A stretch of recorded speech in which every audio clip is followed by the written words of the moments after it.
the region and the world. Compiled in the Newstalk Radio Newsroom and powered by DemeraraWaves.com.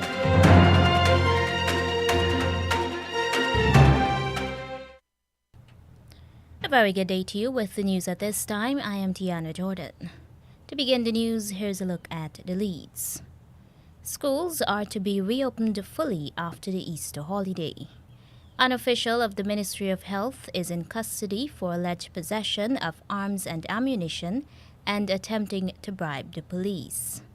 In regional news, authorities in Trinidad have recaptured most of the prison escapees. For the international news, we'll bring to you the latest bulletin from the BBC World Service.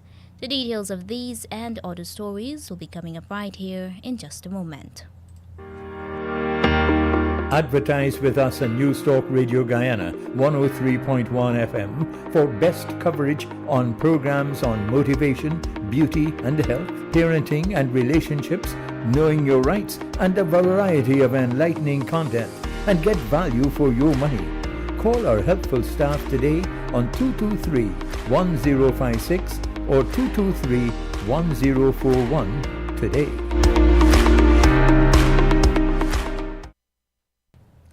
And now the news in detail. Education Minister Priya Manikchand says all schools across Guyana will be reopened fully from April 25th. She also says that each child's performance will be assessed to ascertain learning loss. The minister says some skills that were acquired will be lost, and a large number of students may have also decided not to return to school. To ensure teachers and students are prepared for the new term, she says the Ministry of Education has implemented a staggered system to allow students to revisit studies from their previous grade within a 20-week period before moving on to the new term's curriculum. Additionally, the Education Ministry is working to ensure that every school is equipped with the necessary tools and equipment to be fully functional before the new term commences. The minister also announced a new program that will be rolled out nationally to target learning loss in the 4 core subjects. Ms. Manikchand says there will be an assault on literacy, and focus will be on 4 key subjects: English language, mathematics, science, and social studies. The Education Ministry had announced the closure of schools back in March 2020, following the onset of the deadly coronavirus.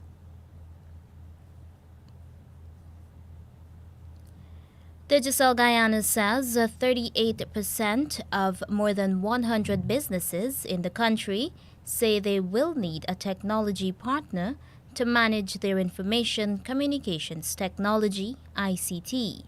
The telecoms provider says its business arm also found that 13% of the 117 businesses polled say they are struggling. Commenting on the research, Nalini Vieira, Digicel's head of business-to-business ICT sales, says her company is bringing the technology, human capital, so that their business customers do not need to. She says there's a high awareness among Guyanese businesses of the fundamental need to embrace cloud solutions, cybersecurity, and smart solutions in order to stay connected, competitive, and customer-centric. Conducted with the top decision makers in 117 businesses in Guyana, 53% of the businesses interviewed had annual turnover in excess of $1 million, with 32% recording over $6 million in annual turnover, and 33% of the companies were multinationals. Digicel says 64% of respondents manage and maintain their technology platforms themselves in-house. However, the company says only 42% of businesses declared themselves confident that they could secure the technology human capital required to continue to manage their ICT platforms themselves and keep up with the rapid pace of technology advancement and change.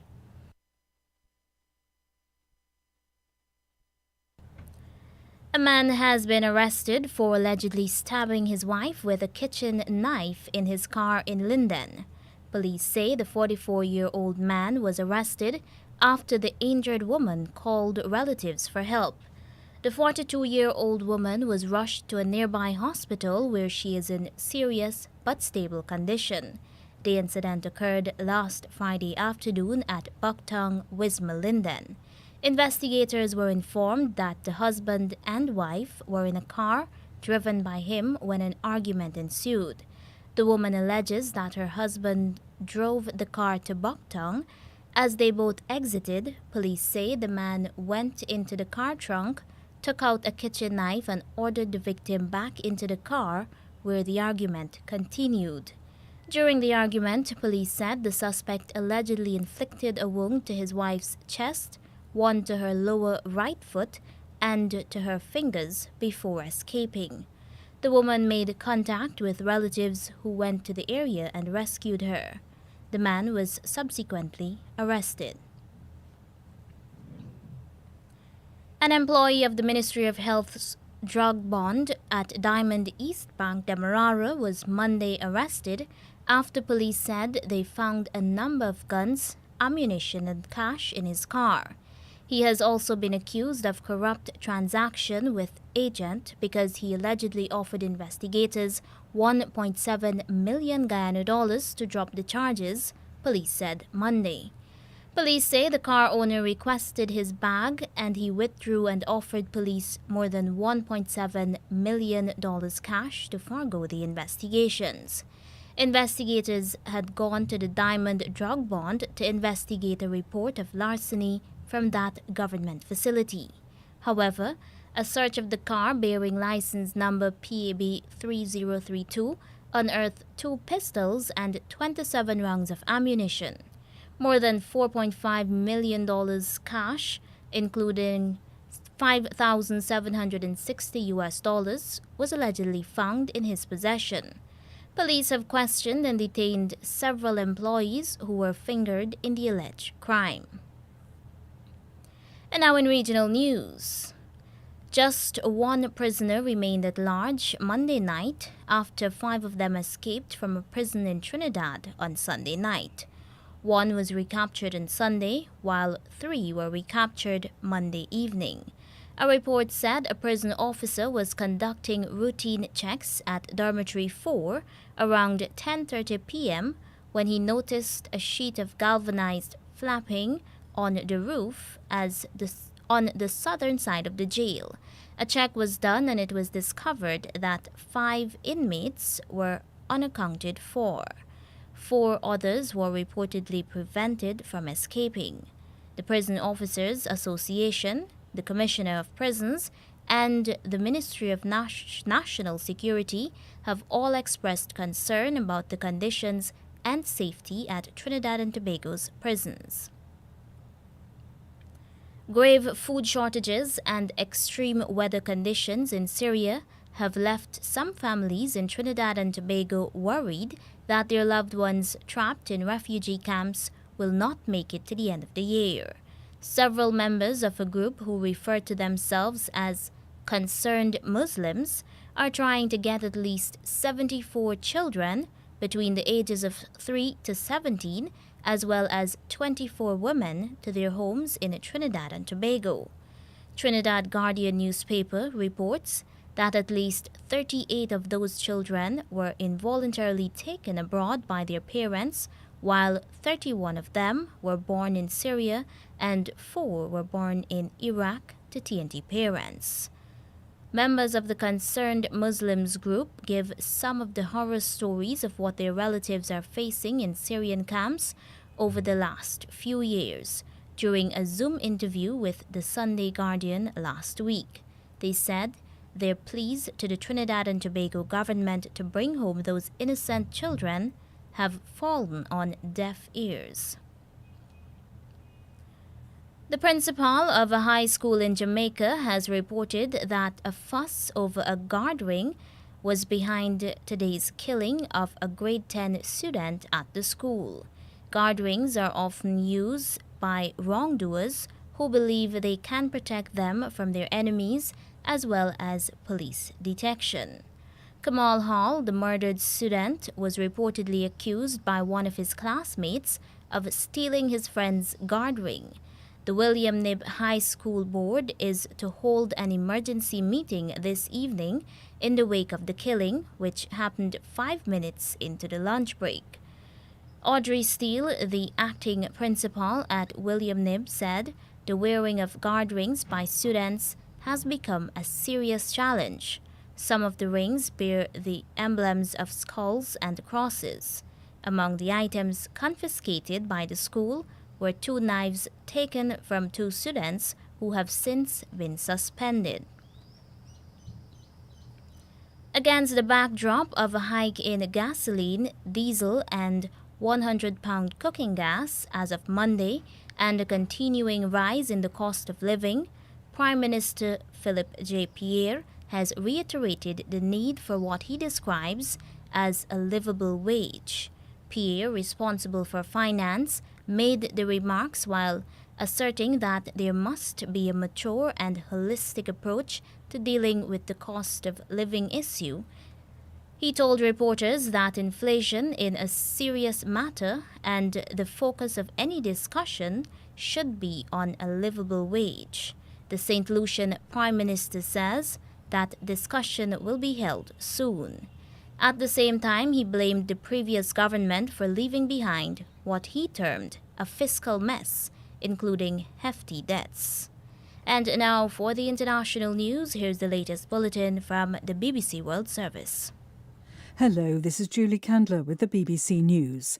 The head of the United Nations, Antonio Guterres, has delivered an impassioned plea for the war in Ukraine to end, calling it morally unacceptable, politically indefensible and militarily nonsensical.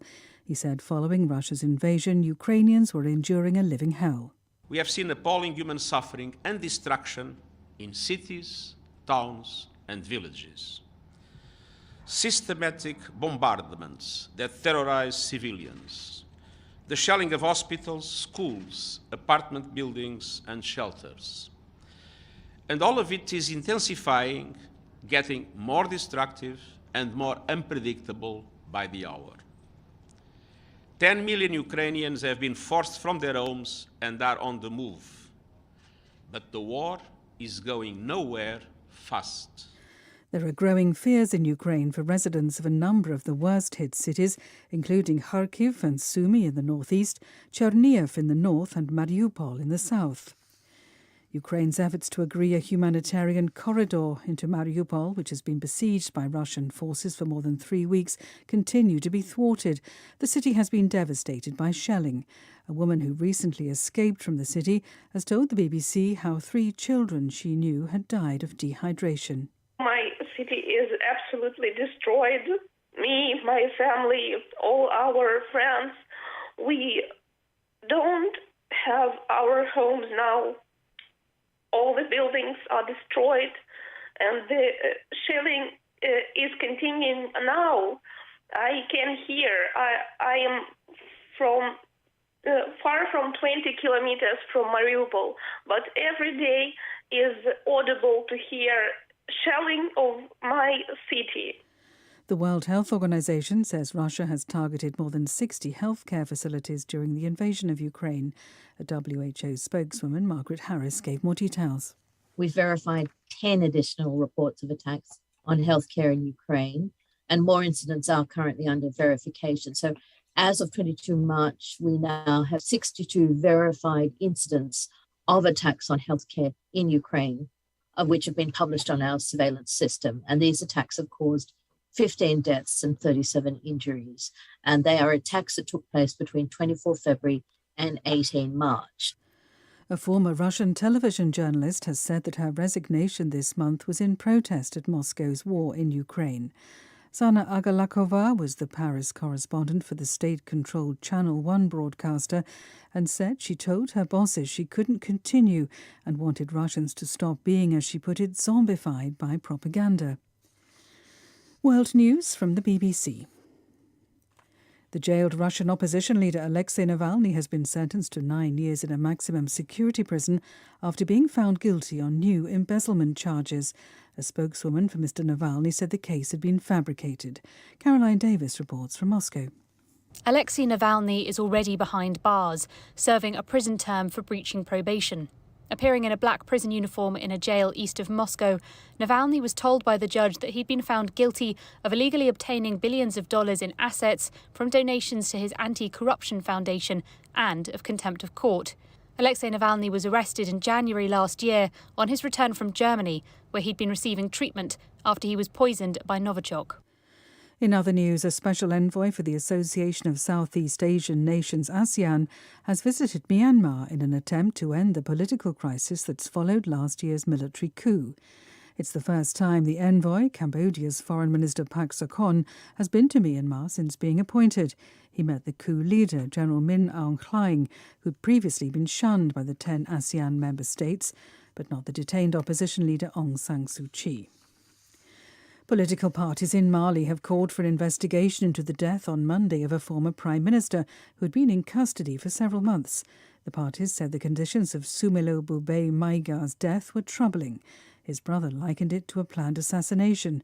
Mr. Maïga was awaiting trial on multiple corruption charges and had been receiving medical treatment. At least 8 people have been burnt to death in houses set ablaze in the Indian state of West Bengal.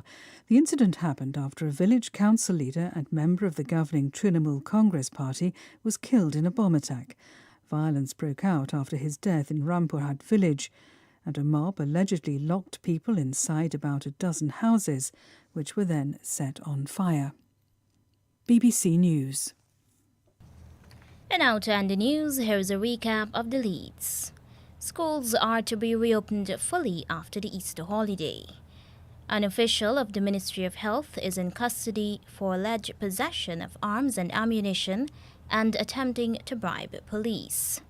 In regional news, authorities in Trinidad have recaptured most of the prison escapees. And that's the news to the moment.